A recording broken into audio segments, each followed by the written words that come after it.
யார் ஃபோன் வருது? Hello hello. யார் ஃபோன் பண்ணுறீங்க? சார், நான் வந்து வில்லியோக்கிலேருந்து சேகர் பேசுகிறேன் சார். என்ன விஷயமா பேசுகிறீங்க?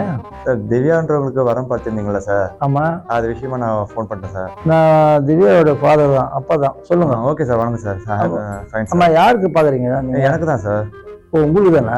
ஆமாம் சார். சரி, உங்கள் வீட்டில் பெரியவங்க யாரும் இல்லையா? சார், பெரியவங்க ஊரில் இருக்காங்க சார். நான் சென்னையில் தங்கியிருக்கேன் சார். சரி, சென்னையில் தங்கி என்ன பண்ணுறீங்க?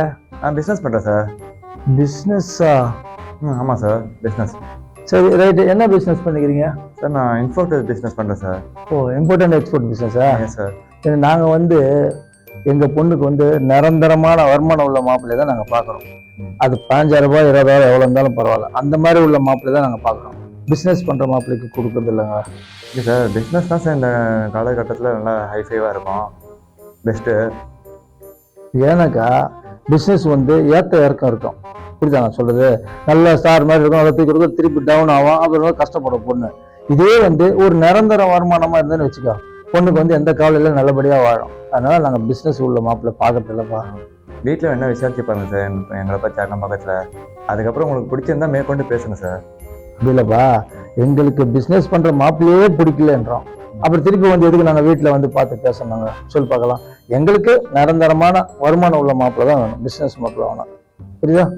என்ன சார், எந்த காலகட்டத்தில் சார் இருக்கீங்க? இதுவே அயோக்கியனோ பொம்பளை பொறிக்கோ இந்த மாதிரி குடியாரனும் வந்தால் என்ன சார் பண்ணுவீங்க? தம்பி, எங்களுக்கு தெரியும்பா, பொண்ணை பெற்று வளர்த்து ஆளாக்குற எங்களுக்கு தெரியாது. மாப்பிள்ளைய பார்த்து விசாரிக்க மாட்டோம், அக்கம் பக்கம் விசாரிக்க மாட்டோம், கேட்டு நாங்கள் கொடுக்க மாட்டோம். நீ அதை பற்றி நீ பேசுவானா? நீ போனவை என்னையா பேசுகிற? பிஸ்னஸ் பண்ணோன்னா அவ்வளோ கேவலமா? உங்கள் கவர்மெண்ட் ஆஃபீஸர் கூட வந்தால் கூட வரவே வராது. 28 இல்லை, 29, 30 ஆனால் 35 ஆனால் கூட உன் பொண்ணு கல்யாணமே ஆகாது. நீ அதை பற்றி பேசாத.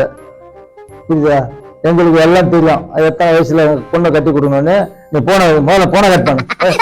பொண்ணுக்கு கல்யாணமே ஆகாது. no.